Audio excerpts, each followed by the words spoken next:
Hello students. Today's class we will discuss the topic that is Kirchhoff's law. अब यहाँ से इस topic के बाद हम ये कह सकते हैं कि we have a lots of numericals which we are going to discuss and which we are going to solve.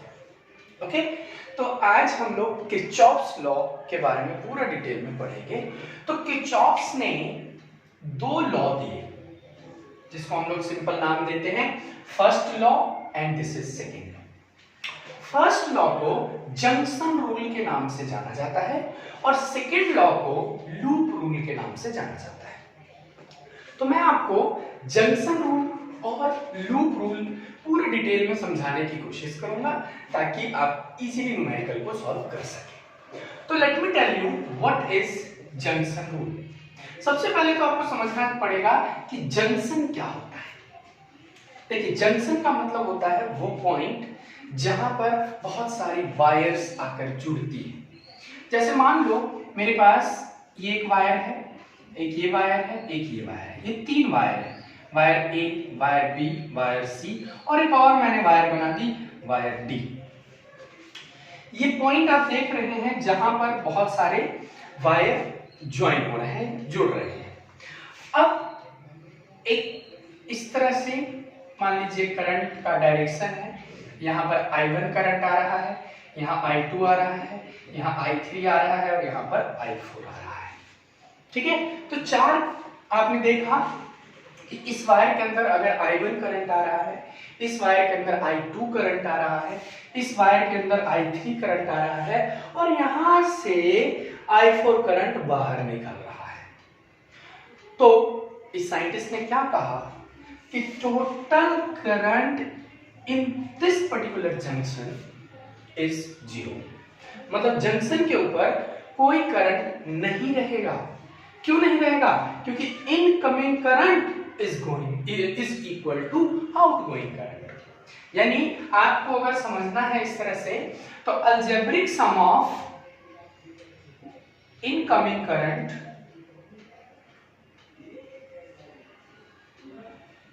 is equal to algebraic sum of outgoing current।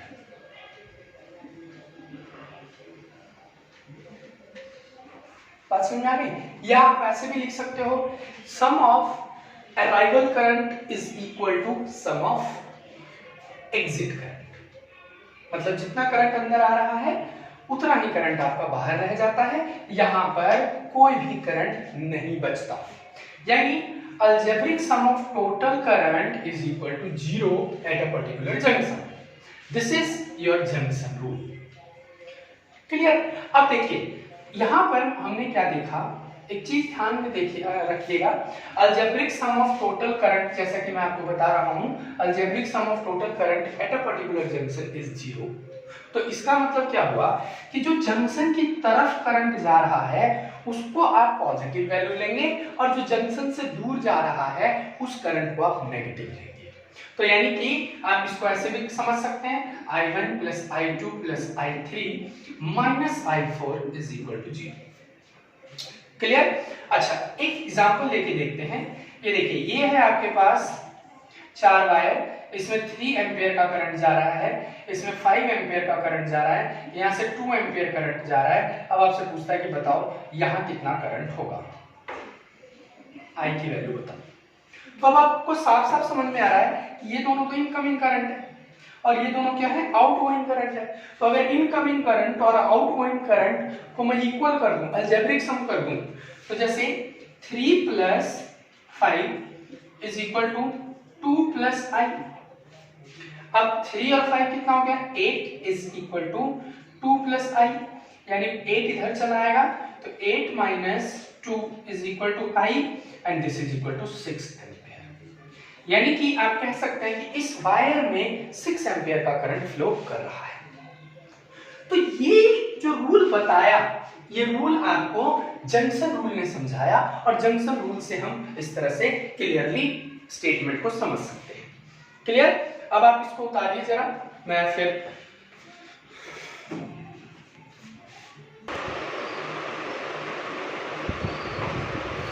Okay ना मैंने बोर्ड के ऊपर आपको पूरा डिटेल में लिख दिया है कि किस तरह से हम जंक्शन रूल का क्या मतलब होता है और लूप रूल का भी क्या मतलब होता है। ठीक है, तो आप ये डेफिनेशन उतार लीजिएगा, ये लॉ उतार लीजिएगा, मैं क्लियरली आप लोगों को समझा देता हूँ बड़े आसान तरीके से। The sum of current entering the junction is equal to the sum of current leaving the junction, यानी जितना करंट आ रहा है उसका सम इज इक्वल टू जितना करंट बाहर जा रहा है उसका सम। आप कर दीजिए, आपको पता चल जाएगा कि किस पर्टिकुलर वायर में कितना करंट फ्लो कर रहा है। अब क्योंकि ये कंजर्वेशन को फॉलो करता है ना, ये देखिए कंजर्वेशन को फॉलो कर रहा है, तो this law justified the basis of conservation of charge, यानी कि वायर के अंदर, किसी भी पर्टिकुलर वायर के अंदर कोई चार्ज स्टोर नहीं रहेगा, जितना चार्ज आया उतना ही चार्ज बाहर चला गया, तो इसीलिए कहा जाता है कंजर्वेशन ऑफ चार्ज। क्लियर ना। लूप रूल को अब हम समझते हैं। लूप रूल थोड़ा सा आपको ढंग से समझना पड़ेगा, क्योंकि जितने भी न्यूमेरिकल आप करेंगे वो ज्यादातर लूप रूल से रिलेटेड ही पूछा जाता है। तो मैं आपको क्लियरली यहाँ पर समझाने की कोशिश करूं कि लूप का मतलब क्या है। A closed circuit is called loop।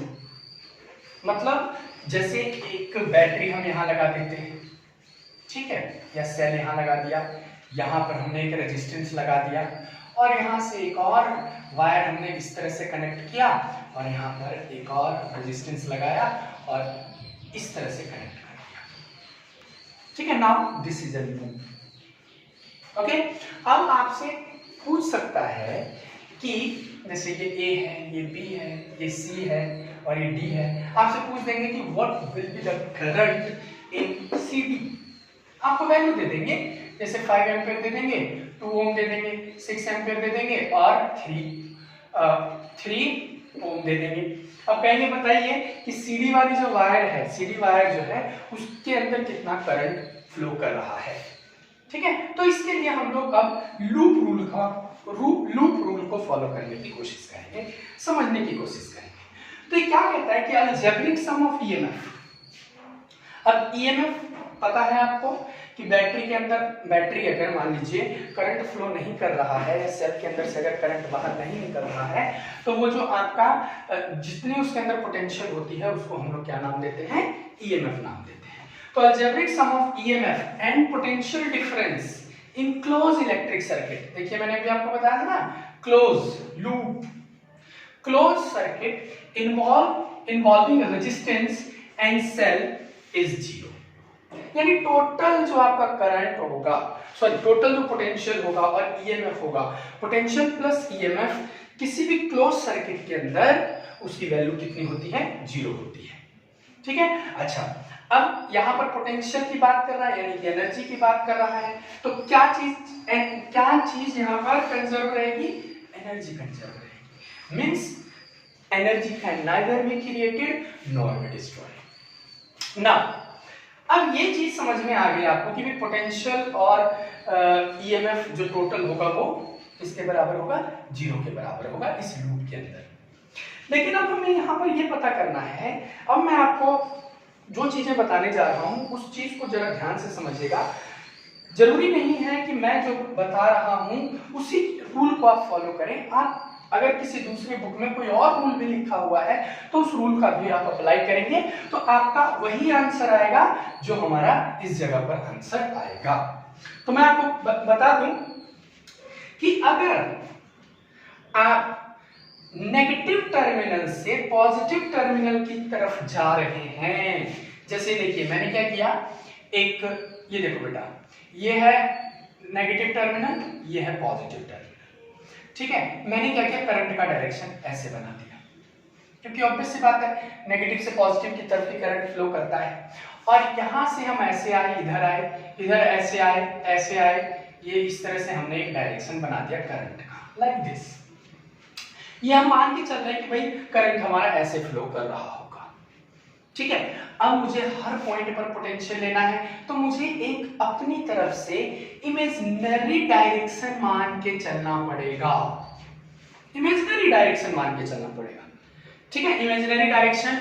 अब मान लीजिए यहाँ पर पोटेंशियल, इसका ईएमएफ E1 है, इसका ईएमएफ E2 है, इसका मान लीजिए रेजिस्टेंस R1 है, यहाँ पर रेजिस्टेंस R2 है। अब मैं आपसे बताता हूं कि अगर मैंने ये लूप ले लिया तो ये लूप मेरा क्लोज लूप है। अब मुझे बताना है कि हर पॉइंट पर पोटेंशियल, जो इसका टोटल जो पोटेंशियल का सम होगा वो किसके बराबर होगा? 0 के बराबर होगा। तो मैंने क्या कहा कि जब बैटरी के नेगेटिव टर्मिनल से पॉजिटिव टर्मिनल की आप तरफ जा रहे हैं, यानी नेगेटिव से पॉजिटिव टर्मिनल की तरफ जा रहे हैं, तो आपको ईएमएफ पॉजिटिव लेना पड़ेगा। इसी तरह जब आप पॉजिटिव टर्मिनल से, ठीक है, पॉजिटिव टर्मिनल से अगर मान लीजिए डायरेक्शन आपने ऐसे ले लिया, तो पॉजिटिव से अगर नेगेटिव की तरफ आप जा रहे हैं तो ईएमएफ आप नेगेटिव लेंगे। ठीक है, तो इस चीज का विशेष ध्यान रखेंगे कि नेगेटिव से पॉजिटिव जाएंगे तो ईएमएफ पॉजिटिव और पॉजिटिव से नेगेटिव तो ईएमएफ नेगेटिव। लेकिन अगर रेजिस्टेंस लगा हुआ हो तो व्हाट विल हैपन? तब क्या करें? अगर रेजिस्टेंस लगा हुआ है तो जिस डायरेक्शन में करंट फ्लो कर रहा है, ठीक है, जैसे मतलब करंट इस तरह से आपको गिवन है और आप सर्किट कुछ और लेना चाहते हैं, तो आपको क्या ध्यान रखना है कि जिस डायरेक्शन में आप चल रहे हैं करंट का भी वही डायरेक्शन है, तो पोटेंशियल आप माइनस में लेंगे, यानी I इंटू आर किस में लेंगे? नेगेटिव लेंगे। ध्यान से सुनिए, ये जो आपने बनाया है ये आप अपनी तरफ से बना रहे हो, मैं बार बार बता रहा हूं, लेकिन ये जो डायरेक्शन है ये आपको गिवन होगा, ये सर्किट के अंदर डायरेक्शन गिवन होगा, लेकिन आप क्वेश्चन को किस तरह सॉल्व करना चाहते हो, ठीक है, उस चीज के ऊपर ध्यान में रखना है आपको। और ये पता करना है, ये आपको देखना है कि जिस डायरेक्शन में आपको करंट गिवन था वही डायरेक्शन आप चूज कर रहे हैं, तो बेटा आप वैल्यू नेगेटिव लोगे। और अगर जिस डायरेक्शन में करंट फ्लो कर रहा है अगर आप उसके अपोजिट डायरेक्शन ले रहे हैं तो आप वैल्यू क्या लोगे? पॉजिटिव लोगे। ठीक है, तो इस चीज का भी आपको विशेष ध्यान रखना है। तो ये 4 पॉइंट्स प्लीज आप नोट डाउन कर लीजिएगा कि ईएमएफ में अगर पॉजिटिव से नेगेटिव जा रहे हैं तो हमें वैल्यू नेगेटिव लेना है। मैं ये ईएमएफ की बात कर रहा हूं, मतलब ये मैं सेल की बात कर रहा हूं।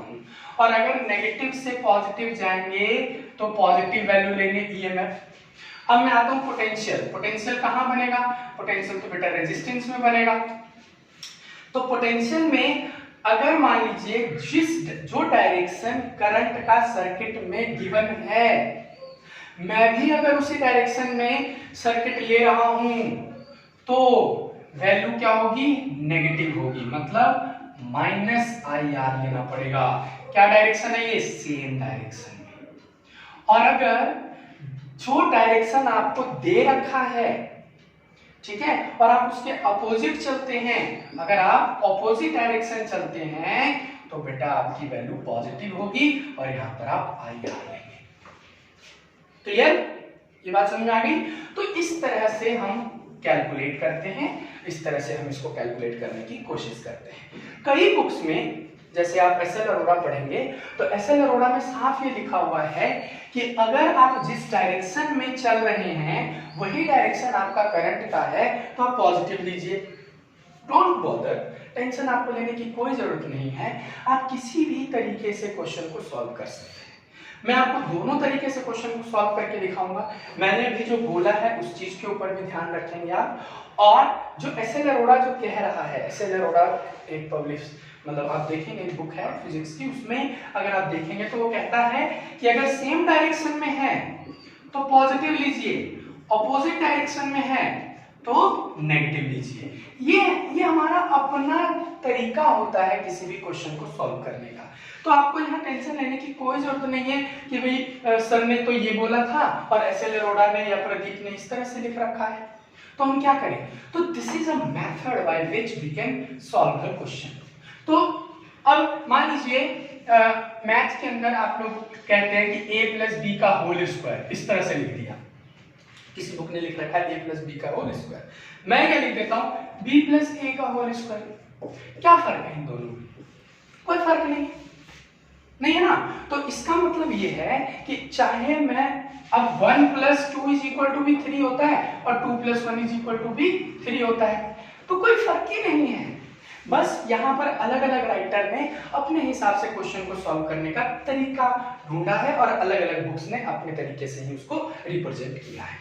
ठीक है, तो ये 4 चीजों का विशेष ध्यान रखेंगे, क्योंकि अगला जो टॉपिक आपका आने वाला है that topic is your Wheatstone bridge. Wheatstone bridge को हमें ध्यान से समझना है और वो है क्या उसके बारे में हम पढ़ेंगे। तो बेटा, और वो इन्हीं चीजों के ऊपर डिपेंड है। ठीक है, इन्हीं 4 चीजों के ऊपर डिपेंड है। ओके, तो आइए एक क्वेश्चन करके देख लेते हैं इसी से रिलेटेड। ठीक है, इसको उतार लीजिए।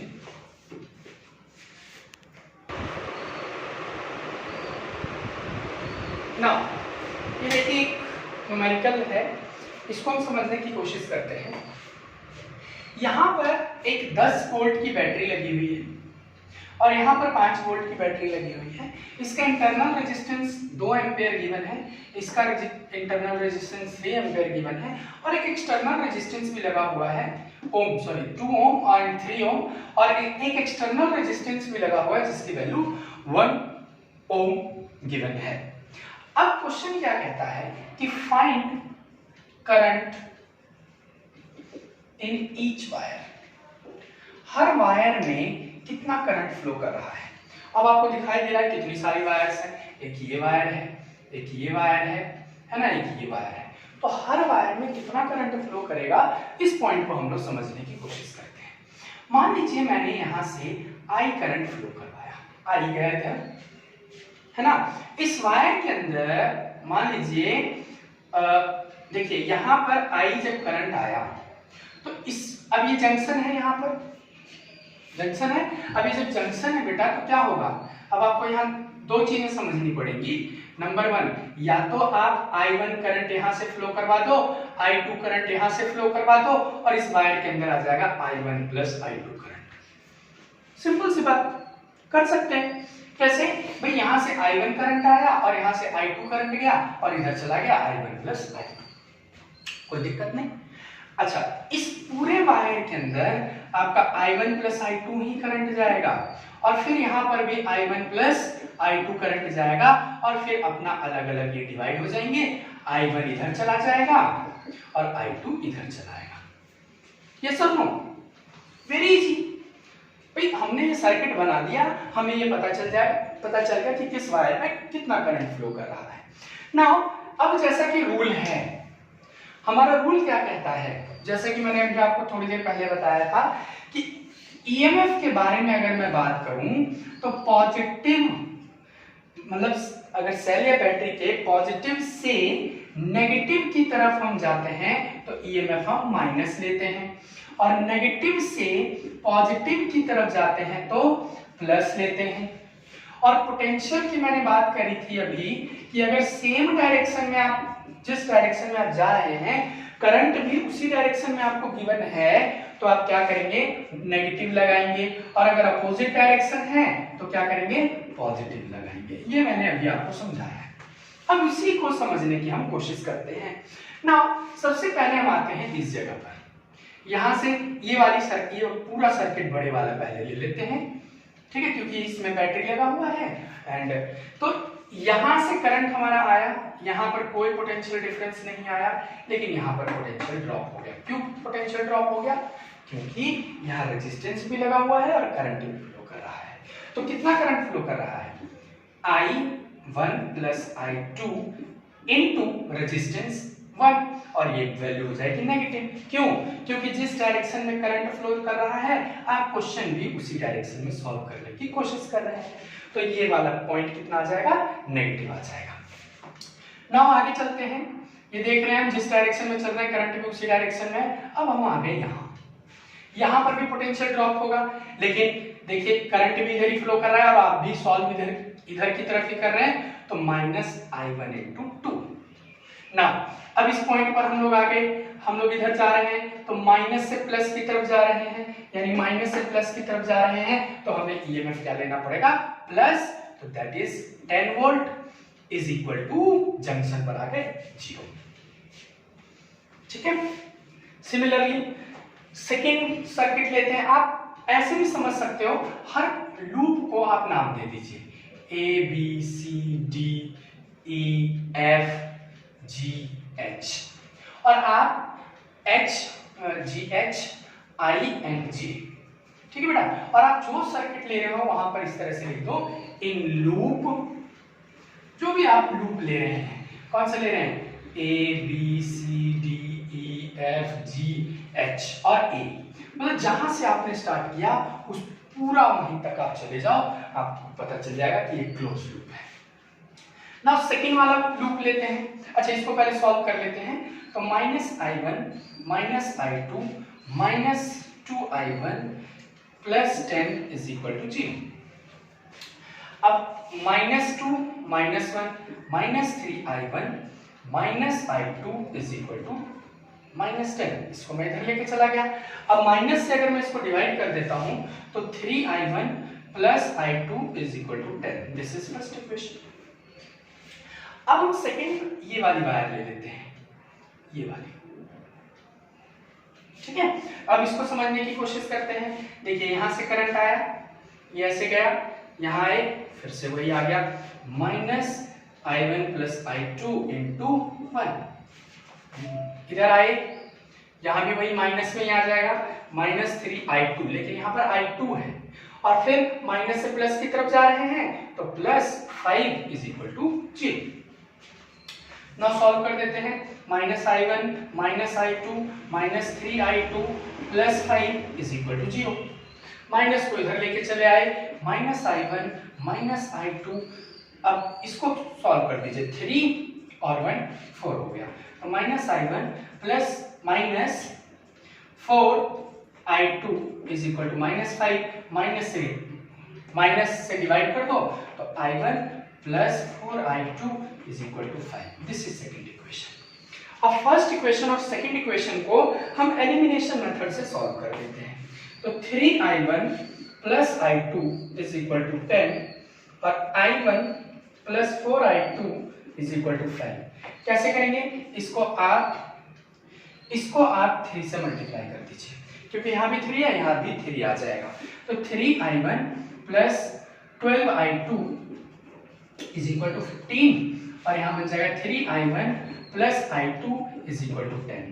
माइनस कर देते हैं, ये कट गया, 12 में से 1 गया, 11i2 इज इक्वल टू -4 नहीं +4, तो i2 इज इक्वल टू 4/11।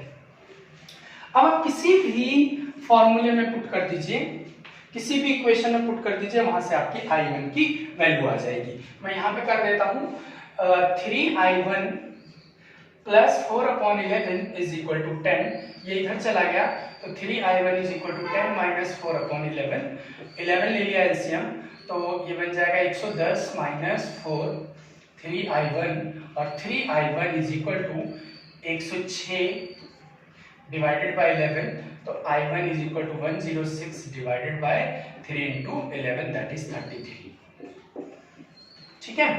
अब अगर ये कटता है तो इसको काट दीजिए, अदरवाइज आप ऐसे ही छोड़ दीजिए।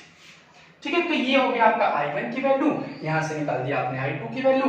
अब i1 और i2 दोनों को प्लस कर दीजिए, आपको पता चल जाएगा कि इस वायर में कितना करंट फ्लो कर रहा है। इस वाले में कितना करंट फ्लो कर रहा था, वो है आपका i1, और i1 की वैल्यू इतनी है। इस वायर के अंदर कितनी करंट फ्लो कर रही है, वो है i2, और i2 की वैल्यू कितनी है, 4/11। तो इस तरह से आप इजीली कैलकुलेट कर सकते हैं कि कितना किस वायर के अंदर करंट फ्लो कर रहा है। ठीक है, तो आज की क्लास में हम लोगों ने किरचॉफ्स लॉ के बारे में पूरा डिटेल में पढ़ा। ठीक है, thank you and have a nice day. Next video में हम लोग आगे पढ़ेंगे कि व्हीटस्टोन ब्रिज क्या होता है और मीटर ब्रिज क्या होता है। Thank you so much.